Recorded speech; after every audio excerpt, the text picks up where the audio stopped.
Je sais que tu en as marre de voir partout dans les journaux, on dit ce sont les Africains toujours qui sont les plus pauvres, ce sont les Africains qui n'ont pas d'argent, vous allez quelque part. La plupart des gens qui n'ont pas de business, ce sont les Africains. Une des choses qui m'attriste le plus en France ici, c'est que vous allez dans tous les business, auto-école, restauration, immobilier, vous n'allez pas voir des business qui sont gérés par des Africains en majorité. Ce seraient d'autres nationalités. C'est vrai, il y a des gens que je découvre de plus en plus et qui font des choses.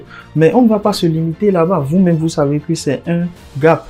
Imaginez simplement, vous êtes aux États-Unis, vous êtes en Chine, vous êtes dans n'importe quel pays. Vous allez, à chaque coin de rue, il y a des choses pour les Africains. Il y a des pommades pour les Africains. Laissons tomber tout ça. Allons dans des services. Il y a des auto-écoles pour les Africains, où des Africains créent des auto-écoles et ils aident les autres. Parce que ce que vous oubliez, c'est que la plupart des gens créent leur business pour s'entraider réellement entre eux. Nous sommes dans un système qui est carré. Nous sommes dans un système où nous sommes des étrangers. Quand vous êtes au Canada, par exemple, à Montréal, à Toronto, regardez autour de vous combien de business sont créés par des Africains, combien d'écoles de commerce sont dont le patron, le président, celui qui a mis les fonds, c'est un Africain. Il y en a très peu. Donc, je ne vais pas aller même jusqu'aux États-Unis. Alors, je voulais réellement adresser ce message aux Africains dans cette vidéo. Je vais parler de 5 choses qui vont permettre réellement aux Africains de se libérer et de créer des business pour pouvoir nous faire grandir, nous enrichir de plus en plus pour que la vie soit beaucoup plus facile à ceux qui vont nous suivre après. Il faut comprendre une chose, la plupart de tout ce dont nous bénéficions aujourd'hui ont été des sacrifices et des combats d'autres personnes. Est-ce que nous allons passer juste comme ça, sans rien faire et partir? Donc, l'objectif de cette vidéo, c'est ça. Donc, si tu aimes le travail que je fais, abonne-toi à la chaîne, télécharge mes formations gratuites dans lesquelles je t'enseigne des sources de revenus parce que c'est de ça que je vais parler ici. C'est très urgent que tous les Africains puissent se mettre rapidement à créer de l'argent et faire des choses dont je vais parler, les 5 choses dont je vais parler dans cette vidéo. Le premier message que je dois adresser à tous les Africains du monde entier, c'est de gagner de l'argent. Parce que la plupart des gens ne gagnent pas de l'argent. La plupart des gens ne peuvent pas dire, OK, ce mois-ci, j'ai 5 000 € qui est rentré. Ce mois-ci, j'ai 10 000 € qui est rentré. Et quand c'est rentré, c'est après beaucoup de travail. Vous devez comprendre une chose, c'est pas le travail acharné, le travail de malade et de dingue qui gagne de l'argent. C'est la tête que vous réfléchissez. Vous trouvez des solutions qui vont apporter de la valeur ajoutée à la vie des autres personnes. Bien sûr, aux Africains déjà. C'est déjà bien. Regardez tous les gens qui ont plein de problèmes de papier, tous les problèmes de ceci. Les gens n'ont pas d'emploi. Vous venez en France aujourd'hui. Les derniers qui n'ont pas d'emploi, c'est les Africains. La preuve vivante, c'est que vous allez dans une gare. Qui sont ceux qui nettoient? Ce sont les Africains. Vous allez dans les restaurants. Qui sont les serveurs? La plupart sont des Africains. Allez derrière le restaurant. Ceux qui lavent les plats, la plupart sont des Africains. Ceux qui nettoient les toilettes, la plupart sont des Africains. Et quand vos enfants vont vous voir grandir en nettoyant les toilettes, ils se diront qu'il n'y a pas autre chose à faire au-delà de ça. C'est ce que nous voulons éviter. Donc, gagner de l'argent. Comment gagner de l'argent? Créer des business. Même si vous échouez, vous allez reprendre. Même si vous perdez votre maison, même si vous perdez votre voiture, vous allez reprendre plus fort qu'avant. Il y a cette fausse croyance dans la tête des gens qui croient que en réalité, tu crées un business et tu échoues. En fait, tu es mort, quoi. Tu n'es pas mort. Tu vois, moi, je peux pas vous dire combien d'argent j'ai perdu. Ne serait-ce que l'année passée, j'ai perdu, je sais pas, plus de 40 millions dans des business. Mais est-ce que je suis mort? Je ne suis pas mort. Et c'est ça le challenge, c'est ça le combat. Donc, donnez-vous comme objectif de créer des business sérieux, créer des choses où vous n'avez pas peur. Parce que beaucoup de gens sont ici, ils travaillent dans des sociétés et il y a des choses, des opportunités qui s'offrent à eux où ils peuvent prendre de l'audace et prendre le devant des choses pour pouvoir eux aussi créer leur business. Mais ils se disent non, si je quitte maintenant, je vais perdre ma carte de séjour. Et alors, si tu perds ta carte de séjour, il y a une histoire qui m'a le plus frappé. C'est un gars qui est venu en France ici et il a lu quelque part que la préfecture disait que si tu as 100 000 € en cash et que tu peux prouver où est-ce que tu l'as trouvé, si c'est à travers le travail, on va te régulariser. Et c'est comme ça qu'il a eu 10 ans à la préfecture. Il est allé à la préfecture, c'est la préfecture a appelé la police pour venir l'escorter jusqu'à créer un compte à la banque. Il a créé son compte à la banque. Il est revenu. Maintenant, ils lui ont donné un récépissé là. Ce jour-là même, il a eu le récépissé. Et aujourd'hui, il a sa famille ici. Il a des business au pays, au Togo. Il a des business au Bénin, au Sénégal aussi. Et réellement, voilà ce que vous pouvez faire si vous êtes audacieux. Et celui-là, il a passé son temps à nettoyer la nuit à 4 heures du matin quand les restaurants ferment à la gare du Nord. C'est lui qui prend sa pelle ou bien des instruments de nettoyage et il nettoie ces restaurants-là jusqu'à 11 heures du matin, le temps qu'ils puissent faire le service de midi. Voilà ce que je suis en train de dire. Vous allez faire des business. Lancez-vous dans des business et soyez audacieux. Une fois que vous avez créé un business, la seconde chose, c'est de vivre en dessous de vos moyens. La plupart des gens ici, en Europe ou bien dans d'autres pays, ils vivent pas en dessous de leurs moyens. Ils gagnent 1700 euros, mais ils ont des prêts. Si vous avez 1700 euros, même si vous avez une famille, vous n'avez pas ce luxe-là de faire des prêts, d'aller au-delà des dépenses que vous faites. Il y a des gens qui peuvent témoigner que ils ont mangé des pâtes comme ça pendant 1 an.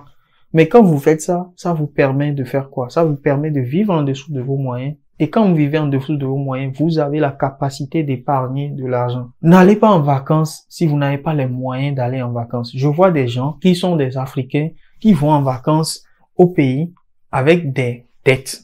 Quand vous allez en vacances au pays avec des dettes, la communauté africaine va toujours souffrir. Nous serons toujours les derniers parce qu'il y a des gens qui viennent en Europe comme ça, straight. Ils travaillent pendant 5 ans et ils font des économies. Mais eux aussi peuvent rentrer au pays. Eux aussi peuvent dire, oui, j'ai vu Augustin, il a pris l'avion, il était en Chine la dernière fois ou bien il était en Afrique. Moi aussi, je dois aller en Afrique. Je ne vis pas.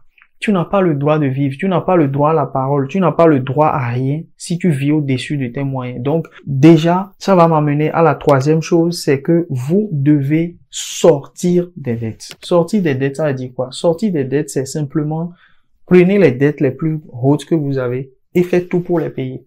Faites tout pour les payer au risque de dire, OK, je sacrifie 6 mois. Moi, quand j'ai relancé mon business en Europe ici, j'avais besoin du liquide, j'avais besoin déjà le capital que j'ai mis pour la création de ma société, c'est plusieurs milliers d'euros. Donc, ce capital-là, pour pouvoir l'avoir, j'ai vendu ma voiture et demandé à mon entourage. J'ai marché pendant 1 an. C'est vrai, je perdais beaucoup de temps dans les bus, mais ça m'arrivait de prendre des Uber. Mais même les Uber, j'ai supprimé. Et je prenais des bus. Je prenais le RER. Je prenais le métro.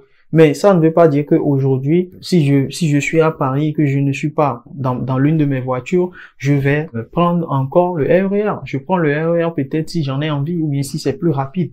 Mais je prends Uber, même si ça me coûte 100 euros l'Uber. Donc c'est juste pour vous dire, vous devez sortir des dettes. Et quand vous sortez des dettes, les amis, il y a cette sensation-là. Il y a cette sensation de légèreté. Tu es léger, tu es relax, tu dors bien, tu te réveilles, tu es en forme, tu manges bien. Ça, c'est simplement parce que tu sais que à la fin du mois, quelqu'un ne vient pas va venir taper à ta porte et te dire, mon argent est où? Il y a aussi d'autres personnes qui sont endettées auprès des banques. Et ces endettements-là, ce sont les découverts, trucs découverts. Éliminez ça. L'autre chose aussi, ce sont des dettes que vous faites auprès de la banque qui s'appellent les prêts à consommation.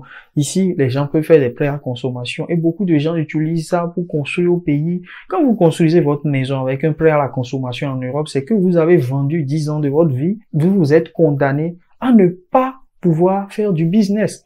Et ne pas pouvoir évoluer. Je comprends, par exemple, si tu construis un appartement, que tu fais de la location meublée, saisonnière avec. Moi-même, je le fais. Mais je ne le fais pas avec de la dette. Je le fais avec des fonds qui m'appartiennent déjà. Et après, si je vois que le business est périn, j'ai des chiffres clairs à montrer à une banque, je peux aller voir la banque pour pouvoir faire un prêt, pour pouvoir scaler le business et faire des milliards. La quatrième chose, c'est de tout planifier. La plupart des gens ne planifient pas. Il y a des gens qui m'appellent. Et ils disent, Augustin, ils racontent beaucoup de problèmes qui sont des problèmes réels et qui me touchent réellement.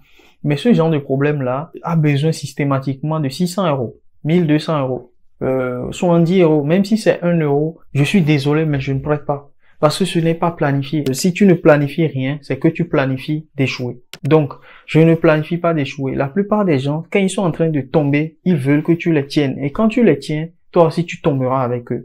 Donc moi, ce que je fais, c'est juste un travail d'éducation. Quand tu viens me voir et tu me dis oui, j'ai besoin de l'argent, nanana, ok, mais tu as besoin de l'argent quand? Si tu me dis que c'est aujourd'hui, je vais te le dire en même temps, je ne traite pas les urgences. Parce que moi-même, je vis sur les planifications. Si j'ai 5000 euros ou bien 7000 euros à dépenser ce mois-ci, je sais que les 7000 euros, je sais dans quoi ça veut aller. D'accord? Donc je ne peux pas dans les 7000 euros, te remettre 1000 euros. Et si je te remets les 1000 euros, après moi-même, je serai en train de refaire d'autres plans. Non, mon plan est clair. souvent sur les 3 mois. Et tous les prestataires avec qui je travaille, en général, j'ai envie de les payer à l'avance parce que je sais que ce temps-là me permet d'accumuler encore de l'argent pour pouvoir être prêt, pour pouvoir faire le second, troisième, quatrième trimestre. Donc, c'est comme ça que vous devez vivre si réellement vous êtes africain et vous voulez que les choses changent. Vous devez faire ça très rapidement. La 5e chose dont je vais te parler, c'est simplement d'avoir de l'épargne. Je ne vais pas te parler de l'investissement. L'épargne, c'est une des choses qui va te rendre le plus. En fait, ton corps te remerciera d'avoir épargné. Ta tête te remerciera d'avoir épargné. Parce que quand tu épargnes, même s'il y a 1 mois, 2 mois où c'est chaud sur toi, tu prends l'argent, tac, tu mets à la place. Et ça te donne 2 mois pour pouvoir retravailler dur, pour pouvoir mettre de l'argent quelque part. Il y a des fois où il y a des décalages entre l'argent que tu dois encaisser et les dépenses parce que tu es à un niveau où tu dois dépenser là tout de suite. Si tu as de l'épargne, tu puises dans ton épargne et tu fais ce que tu as à faire. Le loyer, les charges, tout ça, c'est payé.